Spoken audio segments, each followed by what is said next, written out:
अस्सलाम वालेकुम, मैं हूं मोहम्मद हारिस। आप देख रहे हैं मेरा यूट्यूब चैनल जीपीएस न्यू बुकनवाल। तो आज की इस वीडियो में हम ईस्ट मॉड्यूल 5 का यूनिट नंबर 3 ओवरव्यू करेंगे और हम जानेंगे कि हमने यूनिट नंबर 3 के अंदर कौन सी इंपॉर्टेंट टर्म्स को, टॉपिक्स को, कॉन्सेप्ट्स को या फिर एक्टिविटीज़ को सीखा था, डिस्कस किया था। तो जल्दी से चैनल को सब्सक्राइब करके बेल आइकन पर टैप कर लें और बिना टाइम ज़ाया किए हम आज की अपनी वीडियो का आगाज़ करते हैं।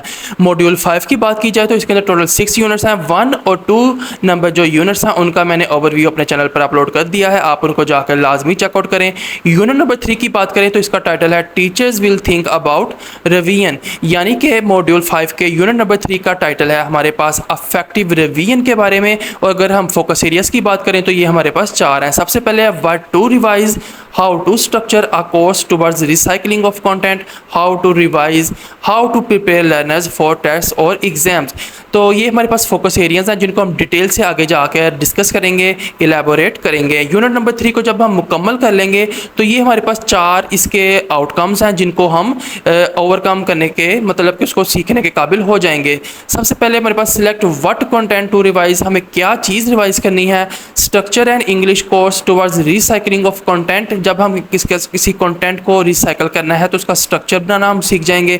Select and use effective revision activities और प्रिपेयर लर्नर्स फॉर टेस्ट और एग्जाम्स, यानी कि अफेक्टिव रिवीजन की जो सरगर्मियाँ हैं वो हम इंतखाब करना सीख जाएंगे, उनका इस्तेमाल सीख जाएंगे और अपने लर्नर्स को हम किसी टेस्ट या एग्ज़ाम के लिए किस तरह से तैयार कर सकते हैं, ये हमारे पास लास्ट लर्निंग आउटकम है।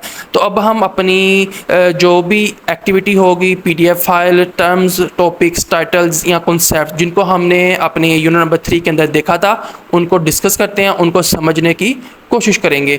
तो सबसे पहले हमारे पास जो मेन इसके अंदर थीम है वो रिवीजन का है। तो अफेक्टिव रिवीजन ये क्या चीज़ होती है, इसके ऊपर थोड़ा सा हम अब एलेबोरेट करेंगे। इसके लिए हम एक छोटा सा सिनेरियो रीड करते हैं जो कि हुमा के बारे में है। हुमा एक टीचर है और वो क्यों कहती है कि the syllabus tells me I have the last 2 English periods of next week to revise. Huma कह रही है कि सिलेबस के मुताबिक अगले हफ्ते मेरे पास 2 पीरियड बचे हैं इंग्लिश के जो कि रिवीजन के लिए हैं। But it doesn't tell me what to revise, लेकिन मुझे नहीं मालूम या नहीं बताया गया कि मैंने क्या चीज़ को रिवाइज करना है। There is no upcoming exam I need to prepare my class for, ना ही आने वाला कोई इम्तिहान है जिसके लिए मैंने अपनी क्लास को तैयार करना है। If I start from the beginning of the semester and try to revise everything, अगर मैं सेमेस्टर के आगाज़ से हर चीज़ को, छोटी छोटी चीज़ को रिवाइज करना शुरू करती हूँ तो मेरे पास जो है इन 2 पीरियड्स के अंदर ख़त्म करने का कोई भी चांस नहीं है। व्हाट शुड आई डू, यानी कि हुमा कह रही है कि मेरे पास 2 दिन हैं और मैं कंफ्यूज हूँ कि मैं इस छोटे से टाइम में, 2 दिन के टाइम में जो पूरा मेरा सेमेस्टर है या तालीमी साल का जो दौरानिया है उसके अंदर जो कुछ मैंने पढ़ाया है इन 2 दिनों में उसको मैं कैसे जो है रिवाइज़ करूं। क्या मैं सारे का सारा रिवाइज़ करूं? अगर मैं सारा रिवाइज़ करना चाहूं तो ये 2 दिन तो कम पड़ जाएंगे। तो अब इसी सिनेरियो को हम बेसिकली डिस्कस करेंगे तो हमारे पास वो कंसेप्ट क्लियर हो जाएगा कि हमें रिवीजन किस तरह से करवानी है। बेसिकली इधर हमसे पूछा गया था कि आप हुमा को एडवाइजेस दें और एडवाइजेस देने के बाद आप जो हमने आपको नीचे सजेशंस दी हैं उनके साथ आप मैच करें कि कौन सी एडवाइस आपके साथ जो है वो कॉमन आई। तो हम डायरेक्ट उन एडवाइजेस को पढ़ लेते हैं। ये वो एडवाइजेस हैं जो कि हुमा के लिए हैं कि वो 2 दिन के अंदर अफेक्टिव रिवीजन भी करवा दे और सारे जो SLOs हैं वो भी उसके अचीव हो जाए। सबसे पहले बात है कि कॉमन मिस्टेक्स, यानी कि इस पूरे साल के दौरान में जो बच्चों ने कॉमन मिस्टेक्स की हैं तो हुमा को ये सजेशन दी जा रही है कि सबसे पहले वो उनको ओवरकम करें। मिसाल के तौर पर अगर बच्चे अगर किसी जगह पर फ़र्ज़ किए बुक के साथ वो ए की बजाय एन लगा रहे हैं तो आपने उनको बताना है कि कहाँ पे वोवल आए तो आपने एन यूज़ करना है या ए का भी यूज़ करना है। ये कॉमन मिस्टेक जो भी हो सकती है, मैंने छोटी सी मिसाल आपको दे दी। इसी तरह असेसमेंट्स, बच्चों की जो सारा साल असेसमेंट होती रही हैं उनके अंदर जो मिस्टेक्स हुई हैं उनको रिवाइज़ करवाया जा सकता है। करिकुलम ऑब्जेक्टिव्स, जो ऑब्जेक्टिव्स हैं करिकुलम के जो यूनिट वाइज या आप समझ लें कहानी वाइज होंगे उनको आप रिवाइज़ करवा सकते हैं। Language to be recycled, skill balance, ask the learners, ये हमारे पास कुछ सजेशंस हैं जिनको हम जो है फॉलो करते हुए अपनी रिवीजन को जो है सक्सेसफुली कंप्लीट करने में हेल्प ले सकते हैं। तो ये हमारे पास सजेशंस आ गई कि अगर हमारे पास भी अगर टाइम की कमी हो तो हमने किस तरह से, यानी कि assessments, curriculum objectives, language to be recycle, skill balance और ask the learners, ask the learners के अंदर हम लर्नर्स से आस्क कर लेंगे कि उनको किस चीज़ में डिफ़िकल्टी है। अब हमने रिवीजन की एक जो चीज़ है वो पढ़ ली, और इसी तरह नेक्स्ट हमारे पास है रिकॉर्डिंग वोकैबुलरी। ये भी बेसिकली रिवीजन से ही रिलेट करता है। अब teachers commonly ask students to record new vocabulary in their book, but simply writing a list of new words doesn't help learners remember them. vocabulary बच्चों को जब हम रिकॉर्ड करवाते हैं, लिखने को कहते हैं, उसका मेन मकसद यही होता है कि बच्चे उसको जहन नशीन कर लें। जब बच्चे vocabulary को जहन नशीन कर लेते हैं तो 50% बाकी ग्रामर का हिस्सा रह जाता है, और ग्रामर और जब वोकैबुलरी ये दोनों चीज़ें बच्चे सीख जाते हैं तो फिर बच्चे जो है इंग्लिश स्पीकिंग के अंदर महारतें हासिल करना शुरू कर देते हैं।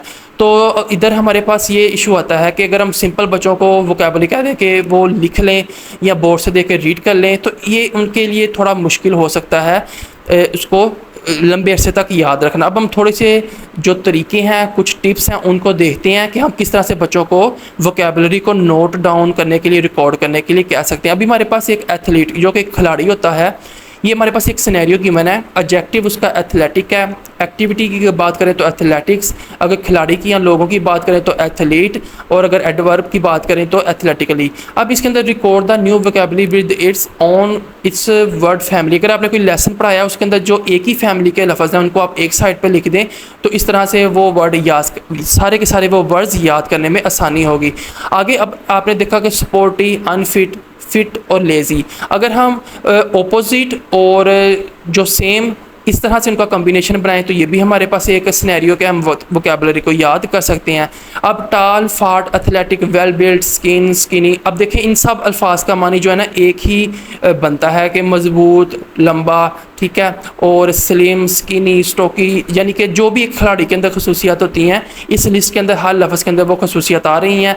तो इस तरह से ये भी एक तरीका है कि हम वोकैबुलरी बच्चों को याद करवा सकते हैं। इसी तरह एक सेंटेंस के अंदर अगर हम, अब बच्चों को एथलेटिक का मतलब समझ नहीं आ रहा था कि खिलाड़ियों वाली सिफ्त, अगर हम एक सेंटेंस के अंदर उनको लिखवा के बच्चों को याद करवाएं, यानी कि right the new word in a sentence, तो ये भी एक तरीका है, बजाय इसके कि आप एक बोर्ड पे लाइन लगा के अल्फाज मनी आमने सामने लिख दें।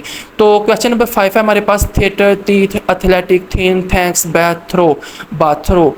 तो इसके अंदर हर वर्ड के अंदर TH का यूज़ हो रहा है, तो word together with words with a similar spelling rule. तो अगर हम पूरी जो कहानी हो, हमारे पास जो लेसन हो, उसके अंदर तमाम जो TH वाले वर्ड्स हैं जिनके अंदर वर्ड्स का जो आप समझ लें कि एक कम्बिनेशन है वो सेम है, इस तरह से लिखवा दें, तो ये हम इस तरह से बच्चों को वोकैबुलरी याद करवा सकते हैं। ये हमारे पास थोड़ी सी तकनीक्स थी। नेक्स्ट हमारे पास मतलब रिवीजन से ही रिलेटेड एक नई टर्म है, इंटरलीविंग। ये क्या चीज़ है? इससे पहले हम एक सिनेरियो अगेन रीड करते हैं। ये सिनेरियो ईमान से रिलेट कर रहा है जो कि एक टीचर है। It is so frustrating, I just met 2 of my strongest students in the stationery shop near the school. Iman कहती है कि मुझे बहुत मायूसी हुई कि मैंने जब सुबह अपनी एक स्टेशनरी की दुकान के ऊपर 2 लायक तरीन बच्चियों को देखा, अपनी स्टूडेंट्स को देखा। I asked them what they were buying in English. मैंने इंग्लिश में उनसे पूछा कि व्हाट दे वर बाइंग, यानी कि वो क्या खरीद रही थी। Thinking that they would welcome to chance to show off their speaking skills. अब वो क्योंकि उसकी लाइक बच्चियाँ थी, पोजीशन होल्डर्स थी, तो वो एक्सपेक्ट कर रही थी कि उसको जवाब इंग्लिश में देने के लिए उनके पास एक अच्छा मौका था उन दोनों बच्चियों के पास। आई एम बाइंग पेन, उनमें से एक बच्ची कहती है कि मैं पेन खरीद रही हूँ। Was all my students had, यानी कि इतनी ही इंग्लिश बस वो बोल पाई। We have been studying the indefinites article and this student has no problem choosing when to use a and she go 10 out of 10 on the formative. यानी कि वो ईमान कहती है कि उसने फॉर्मेटिव टेस्ट जो हुआ था उसमें भी पूरे नंबर लिए थे, और हम इतनी प्रैक्टिस कराई है कि उसको पता है कि कब हमने ए और एन का इस्तेमाल करना है। So why did not she say I am buying a pen. तो ईमान कहती है क्यों फिर उस बच्ची ने मुझे ये क्यों नहीं कहा कि मैं एक पेन खरीद रही हूँ। तो ये जो एक सिनेरियो है, एक सिचुएशन है, हर बच्चे के साथ हो सकती है कि हम बच्चों को जो है ना समझ सकते हैं कि वो बहुत ज़्यादा लाइक हैं, ओवर कॉन्फिडेंट हैं, लेकिन हकीकत में ऐसी कोई बात नहीं होगी। तो इसी सिचुएशन के अंदर इंटरलिविंग का कॉन्सेप्ट आता है। जैसा कि अभी आपने ऊपर पिक्चर देखी जिसके अंदर आपने 2 पत्तों को दिखाया गया है। अब इसमें होता ये है कि इंटरलिविंग का कॉन्सेप्ट जो है, जिस तरह के ये 2 पत्ते हैं, किताब के भी 2 पत्ते जो 2 सफ़े होते हैं वो सेम चीज़ है। तो अभी हमने एक छोटी सी स्टोरी देखी, एक सिनेरियो देखा जिसमें टीचर बड़ा एक्सपेक्ट कर रही थी कि उसकी जो लाइक बच्चियां हैं, पोजीशन होल्डर बच्चियां हैं, वो उनको बड़ा एक कॉन्फिडेंट फील होगा कि हमें एक अच्छा मौका मिला है, हमारी टीचर ने इंग्लिश में जवाब मांगा है तो हम इंग्लिश में आंसर करते हैं, लेकिन उन्होंने ए या एन का यूज़ नहीं किया। इंटरलीविंग बेसिकली एक ऐसा कॉन्सेप्ट है जिसके अंदर किताब के 2 सफ़ात को 2 पत्तों से तशबीह दी जाती है। एक ओवरलीव का कॉन्सेप्ट होता है, अभी आप स्क्रीन के ऊपर रीड कर सकते हैं, मैं आपको जो है अपनी जो है ट्रांसलेट करके बता रहा हूँ। ओवरलीव के कॉन्सेप्ट के अंदर उस चीज़ को रेफ़र किया जाता है जो नेक्स्ट पेज के ऊपर कोई चीज़ इनकमिंग हो रीडिंग के लिए। तो इंटरलीविंग में क्या होता है असल में कि आप ये समझ लें कि बच्चे क्या करते हैं कि जब हम बच्चों को कोई कॉन्सेप्ट टीच करते हैं, मैं जल्दी से एक मिसाल देके फिर अपने स्क्रीन की तरफ आता हूँ। अगर बच्चों को हमने पिछले हफ्ते तफरीक के सवाल करवाए थे, इस हफ्ते जमा के सवाल करवाए हैं, पिछले हफ्ते वीकेंड पर हमने तफरीक के सवालात की असेसमेंट की थी, इस हफ्ते हमने जमा के सवालात की असेसमेंट की है, तो हम क्या करेंगे, जब हम तफरीक के सवालात की असेसमेंट करेंगे तो बहुत से बच्चे ओवर कॉन्फिडेंट फील करेंगे, जमा के करेंगे तो बहुत से ओवर कॉन्फिडेंट फील करेंगे कि हमें तो ये सारा कॉन्सेप्ट आता है। लेकिन अगर हम सरप्राइज़ देते हुए नेक्स्ट वीक जो है हम तफरीक और जमा के सवाल का एक कम्बिनेशन बनाकर मिक्स असेसमेंट ले लेते हैं, तो इसको हम इंटरलीविंग कहते हैं। अभी आप स्क्रीन पर देख सकते हैं कि टीचर ने बच्चों को प्रेजेंट टेंस करवाए थे और पास्ट टेंस करवाए थे। तो जब प्रेजेंट टेंस करवाए तो उनकी असेसमेंट ले ली, बच्चों ने ओके नंबर दिए। पास्ट करवाए टेंस तो उनकी असेसमेंट ली, बच्चों से सवालात किए तो बच्चों ने फुल रिस्पॉन्स दिया। लेकिन इससे क्या होगा कि टीचर जो है एक आप समझ लें कि सेटिस्फाइड नहीं फील कर सकता। अगर आपको इंटरलीविंग का कॉन्सेप्ट पता है तो टीचर जो है सेटिस्फाई फील नहीं करेगा। अब टीचर करेगा क्या, टीचर करेगा कि वो एक ब्लॉक्ड प्रैक्टिस का जो है अरेंज करेगा। जैसे अभी आप स्क्रीन पर देख सकते हैं कि वो बच्चों को इस तरह के सवालात पूछेगा या एग्ज़ाम में देगा कि पहले प्रेजेंट टेंस, फिर पास्ट टेंस, फिर पास्ट टेंस, फिर प्रेजेंट टेंस, इस तरह का कॉम्बिनेशन बनाकर वो बच्चों को ट्रांसलेशन के लिए कुछ जुमले देगा और फिर पता चलेगा कि क्या बच्चों को पिछला सबक याद था। इस तरह बच्चों को सोचने का मौका मिलता है, बच्चों को अपनी लेवल ऑफ अंडरस्टैंडिंग के बारे में सारा कुछ जो है समझ आ जाता है। अब इसके फ़ायदे हम पढ़ लेते हैं। उम्मीद है आपको इंटरलीविंग का कॉन्सेप्ट समझ आ गया होगा कि हमने जब भी बच्चों से रिवाइज़ करवाना है तो जो चीज़ हमने पढ़ाई है अगर उसके साथ पिछली कोई चीज़ रिसेंट जो पढ़ी हो उसका मिक्स करके अगर हम बच्चों के सामने उसको पेश करें तो ये बेहतरीन तरीका है कि हम अपने बच्चों को जान सकें कि उनका लेवल ऑफ अंडरस्टैंडिंग क्या है। तो what are the advantages of interleaving?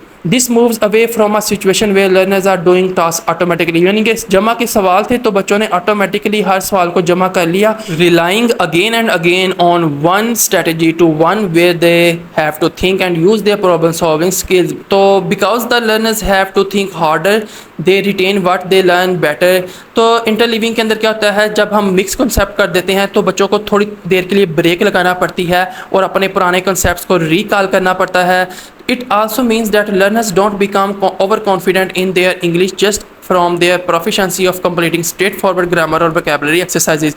यानी कि अब इंग्लिश की बात कर ले तो अगर आपने बच्चों से पूछा कि आप बच्चों हम प्रेजेंट के टेंसेस करने लगे हैं, आपने इनकी जो है ट्रांसलेशन लिखनी है, तो बच्चे वो असलम था, बच्चे बोल देंगे he was Aslam.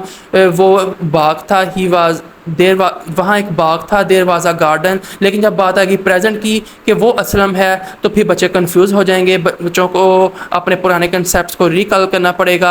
He is Aslam and there was a garden past में होगा, देर इज़ अ गार्डन वहाँ एक बाग है, ये प्रेजेंट में होगा। इस तरह की जब सिचुएशन होगी तो बच्चे जो है अपने साबिका इल्म और हालिया इल्म को रिकॉल करके जब कंबाइन करेंगे तो इसका जो नतीजा निकलेगा वो सबसे ज़्यादा फ्रूटफुल होगा। तो इस तरह से जो कॉन्सेप्ट्स वो पहले रीड कर चुके हैं वो उनको टीचर की गाइडेंस की भी ज़रूरत नहीं पड़ेगी और उनको ये चीज़ भी सीखने को मिलेगी कि अगर अचानक किसी भी जगह पर उन्होंने लैंग्वेज को चेंज करना है, माजी या हाल में शफलिंग करनी है, तो ये सारा एक्सपीरियंस वो सीख जाएंगे।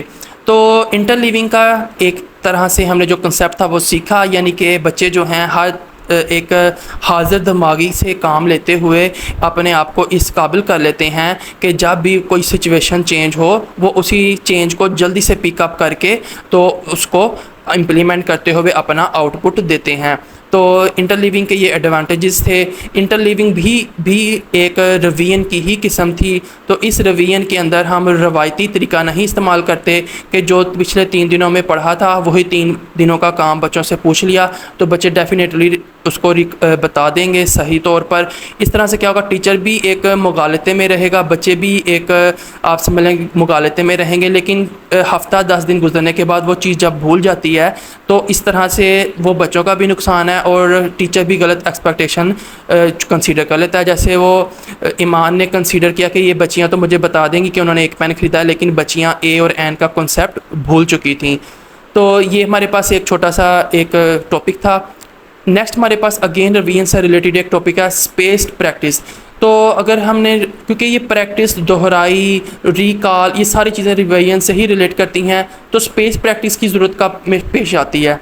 Another revision strategy which has proved to be effective is spacing. Using this strategy, our teacher will revisit concepts again and again, but having a decent amount of time between each revision. So rather than learning a concept on Monday, revising it on Tuesday and again on Wednesday. ये सारा आप screen पर इसको read कर सकते हैं। तो इसका मकसद ये है, या इसका जो हमारे पास मफहूम है वो कुछ इस तरह से है कि रिवीजन की एक किस्म है स्पेस प्रैक्टिस, और ये बहुत ज़्यादा अफेक्टिव होती है। इसके अंदर होता कुछ यूँ है कि आपने बच्चों को एक चीज़ जो है टीच की और आपने अगले दिन उसकी दोहराई करवा ली और आप हो गए सेटिस्फाई कि बच्चों को ये चीज़ आ गई है। लेकिन और स्पेस प्रैक्टिस के अंदर ये होता है कि जब आपने फ़र्ज़ किया आपने मंडे को कोई चीज़ रिवाइज़ करवाई है, मतलब मंडे को कोई चीज़ पढ़ाई है, तो उसकी जो रिवीजन है आप ट्यूसडे को नहीं करवाएंगे बल्कि वेडनेसडे को, यानी कि एक दिन छोड़ के या 2 दिन छोड़ के आप उसकी दोहराई कराएंगे। और रफ्ता रफ्ता आप ये जो स्पेस होगी, जो वक्फ़ा होगा, इसको बढ़ा भी सकते हैं। आप एक कॉन्सेप्ट को पढ़ाने के बाद और अगले ही दिन उसको रिवाइज़ करवाने की बजाय पढ़ाने के दिन और रिवीजन के दिन में 2 से 3 दिन का वक्फ़ा डाल सकते हैं। और रफ्ता रफ्ता ये जो वक्फ़ा है ये दिनों में तब्दील होता जाएगा, यानी कि 5 दिन बाद, हफ्ते बाद, 1.5 हफ्ते बाद। अब ये स्पेस प्रैक्टिस का ताल्लुक भी बराह रास्त इंटरलीविंग से ही है।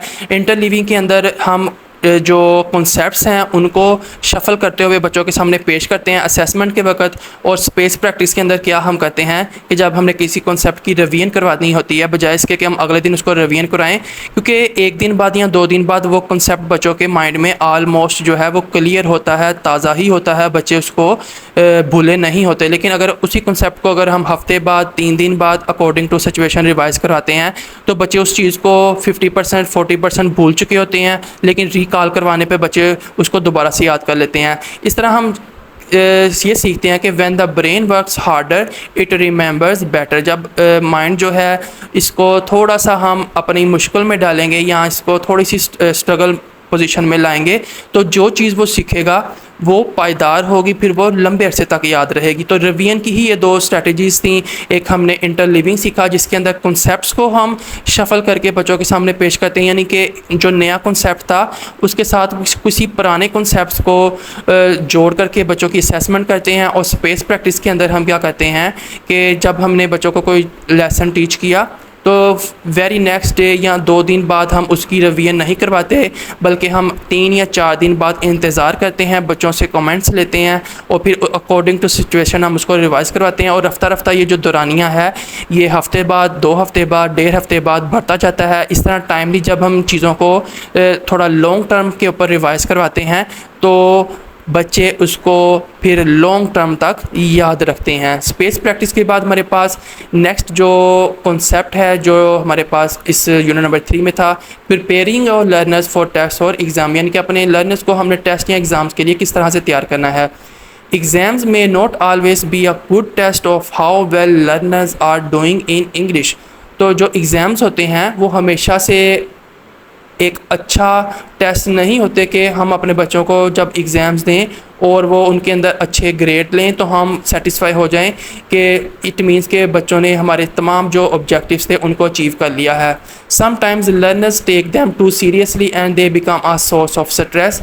मतलब कुछ लर्नर्स जो होते हैं वो काफ़ी कॉन्फिडेंट होते हैं, सिंसियर होते हैं लर्निंग के अंदर, लेकिन एग्ज़ाम का नाम सुनते ही वो जो थोड़े से हैं ना बर्डन फील करते हैं, स्ट्रेस फील करते हैं और अपनी परफॉर्मेंस जो है वो डाउन कर लेते हैं। तो इस ज़मर में जो टीचर है उसका जो किरदार है वो सबसे ज़्यादा प्रोमिनेंट होता है कि जब वो बच्चों को टेस्ट करने जा रहा है तो वो किस तरह से इस सारे काम को अरेंज करेगा। Nevertheless exams are necessary at some point in every learner's life. Let's look at what can be done to prepare learners for test and exams. तो इस बात से इनकार नहीं किया जा सकता कि जो एग्ज़ाम्स हैं, जो टेस्ट हैं, वो हर लर्नर को अपनी ज़िंदगी में फ़ेस करना पड़ते हैं। लेकिन किसी लर्नर को टेस्ट या एग्ज़ाम के लिए मेंटली तौर पर, प्रैक्टिकली तौर पर तैयार करना भी एक टीचर की ज़िम्मेदारी है। और ये सारा काम किस तरह से मुकम्मल किया जा सकता है, इस पोर्शन में हम इसको सीखेंगे। तो preparing your learners for test और एग्ज़ाम्स। तो इसी सिलसिले में अब हम एग्ज़ाम टिप्स को देखेंगे जिनको शामिल किया गया था हमारे यूनिट नंबर 3 के अंदर। तो वो कौन सी टिप्स हैं जिन पर हम अमल करके अपने बच्चों के लिए और अपने लिए एग्ज़ाम्स को फ्रूटफुल साबित कर सकते हैं। सबसे पहले हमारे पास make some of your formative assessments during the semester match the format of summative assessment. यानी कि जिस तरह से हमने समेटिव असेसमेंट या फ़ाइनल इम्तिहान बच्चों का लेना है, उसी मुनासबत से हम वक्तन फ़वक्तन बच्चों से क्लास में फॉर्मेटिव असेसमेंट्स लेते रहें। इस तरह बच्चे ज़हनी तौर पर तैयार हो जाएंगे और जब समेटिव असेसमेंट का टाइम आएगा तो बच्चे बिल्कुल भी इसको बर्डन या स्ट्रेस में नहीं लेंगे। सेकंड टिप है हमारे पास, encourage students to read the instructions carefully and underline keywords to make sure they have understood what to do. तो कुछ जब हम सवालात करते हैं उसके ऊपर जो इंस्ट्रक्शंस होती हैं वो हम बच्चों को इनकरेज करें कि उनको इंस्ट्रक्शंस को लाजमी पढ़ें। मिसाल के तौर पर MCQs के अंदर 2 ऑप्शंस के ऊपर दायरा लगाने से वो सवाल गलत हो जाता है। अक्सर बच्चे रिमूवर का यूज़ करते हुए अपने करेक्ट आंसर को बाद में याद आने पर टिक कर लेते हैं। ये चीज़ बच्चों को लाजमी बताई जाए कि वो इंस्ट्रक्शंस को लाजमी पढ़ें। Make sure learners understand what format they are suppose to answer in, that is by selecting an option, giving a word or writing a full. यानी कि थ्रू आउट द सेशन आप बच्चों को इस चीज़ से क्लियरली अंडरस्टैंड करवा दें कि अगर सवाल आपको मुख्तसर हो, सब्जेक्टिव टाइप का हो, तो आपने सब्जेक्टिव ही आंसर देना है। अगर ऑब्जेक्टिव टाइप हो, मुख्तसर हो, तो आपने उसका मुख्तसर जवाब देना है। क्योंकि अगर आपने शॉर्ट क्वेश्चन का आंसर लिखते हुए 3 से 4 लाइनें, 10 लाइनें यूज़ की तो जवाब तो शायद करेक्ट कंसीडर हो जाए, लेकिन आपका टाइम वेस्ट हो सकता है। इसी तरह अगर सेलेक्ट ऑप्शन का क्वेश्चन है तो उसके अंदर आपने 2 ऑप्शंस पर टिक आउट नहीं करना। ये सारी चीज़ें जो है बच्चों को आपने सिखानी हैं। चौथे नंबर पर हमारे पास टिप टाइम से रिलेटेड है कि हमने बच्चों को इस काबिल बनाना है कि वो टाइम को मद्देनज़र रखते हुए अपने टेस्ट को, अपने असेसमेंट को कंप्लीट करें। कभी कभी ऐसे भी होता है कि अभी टाइम काफ़ी ज़्यादा पड़ा होता है, लेकिन बच्चों के माइंड में होता है कि अगर हम क्लास में सबसे पहले पेपर हैंड ओवर करके बाहर जाएंगे तो कॉन्फिडेंट फील होगा, बच्चों पे मतलब हम बच्चों को मुतासर करेंगे, लेकिन इसका फाइनल डे के अंदर कोई भी किरदार नहीं होता। अगर मार्क्स अच्छे ना आए तो ये चीज़ बिल्कुल फजूल में जाती है। इसी तरह अगर बच्चे गैर ज़रूरी तौर पर अपने पेपर की डेकोरेशन में बिज़ी रहें और टाइम ख़त्म हो जाए तो ये चीज़ भी नुकसानदेह होती है। तो बच्चों को टाइम मैनेज करना सिखाना, टाइम के बारे में बताना, हर 10 मिनट बाद, 15 मिनट बाद बताना, ये भी एक बेहतरीन जो है और बहुत ज़्यादा ज़रूरी चीज़ है। Encourage your learners to relax and not to worry about the test और exam. Explain that it doesn't determine the outcome of their whole year of English study. तो 5वीं टिप मेरे ख्याल से सबसे ज़्यादा बेहतरीन है, जिसका अक्सर बच्चे फेस भी करते हैं, कि आपने बच्चों को रिलैक्स रहने के लिए जो है काबिल बनाना है। बच्चों को आपने बताना है कि अगर वह परेशान होंगे तो परेशानी किसी चीज़ का हल नहीं है। परेशानी का मतलब है कि आपने अपने लिए एक जो मुश्किल थी उसमें मज़ीद इजाफा कर लिया है। तो परेशानी कभी भी आउटपुट को बेहतर नहीं करती। आपने पुरसुकून रहना है, अपनी मेहनत पे भरोसा रखना है और do what you can and expect what you get. तो जो आपको आता है आप अपना परफॉर्मेंस दें और जो उसका आउटपुट आए फिर वो आप उसको एक्सेप्ट करें। लेकिन इसका मतलब ये नहीं है कि बिल्कुल भी बच्चे जो हैं हार्ड वर्क को छोड़ दें, मेहनत को छोड़ दें। तो ये कुछ टिप्स थी जिनकी तादाद 5 थी कि अगर हमने बच्चों को रिवाइज़ भी करवा लिया, ओवरलैपिंग भी करवा ली, सारी चीज़ें करवा ली और जब टेस्ट का टाइम आया तो अक्सर बच्चे लायक होते हैं, लेकिन प्रॉपर गाइडेंस ना होने की वजह से वो आउटपुट उस तरह से नहीं दे पाते, वो स्ट्रेस में चले जाते हैं, कन्फ्यूज़ हो जाते हैं। इसी तरह हमने सीखा कुछ बच्चे टाइम को ठीक तरह से मैनेज नहीं करते, वो गैर ज़रूरी डेकोरेशन के अंदर अपने बहुत से सवालात को गंवा देते हैं, उनके पास टाइम ही नहीं बचता। और कुछ स्टूडेंट्स ओवर कॉन्फिडेंट के लिए क्लास में सबसे पहले बाहर जाने के लिए अपना पेपर जल्दी से एग्जामिनर को देकर बाहर निकल जाते हैं, लेकिन रिज़ल्ट वाले दिन पता चलता है कि उन्होंने पेपर कंप्लीट नहीं किया था। जस्ट आप समझ लें कि एक शो के लिए उन्होंने ऐसा किया, लेकिन उसका भी नुकसान हुआ।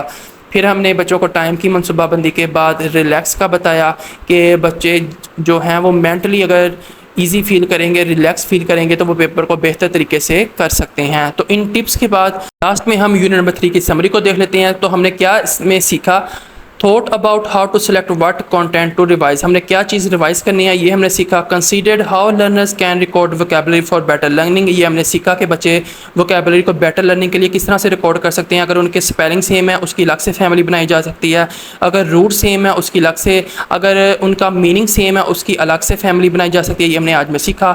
Introduce new systems for recording vocabulary to your class, ये वही चीज़ जो मैंने अभी आपको बताई। Learn about the benefits of interleaving and how it works, interleaving क्या होती है कि आपने जो कॉन्सेप्ट्स हैं रिदम में वही नहीं असेस करने बल्कि एक दो कॉन्सेप्ट्स पिछले आपने मिक्स करके बच्चों को शफल करके देने हैं, इसको इंटरलीविंग कहते हैं। ये भी हमने आज डिटेल से पढ़ा। Considered how best to prepare your learners for test and exams, तो हमने लास्ट में वो टिप्स भी देखी कि अपने बच्चों को हमने टेस्ट या एग्ज़ाम्स के लिए जब प्रिपेयर करना है तो कौन सी चीज़ें हमें मद्देनज़र रखनी चाहिए। ये आज का एक छोटा तो नहीं कहना चाहिए, काफ़ी लेंथी किस्म का एक ओवरव्यू था जिसके लास्ट में हमने समरी को भी देखा।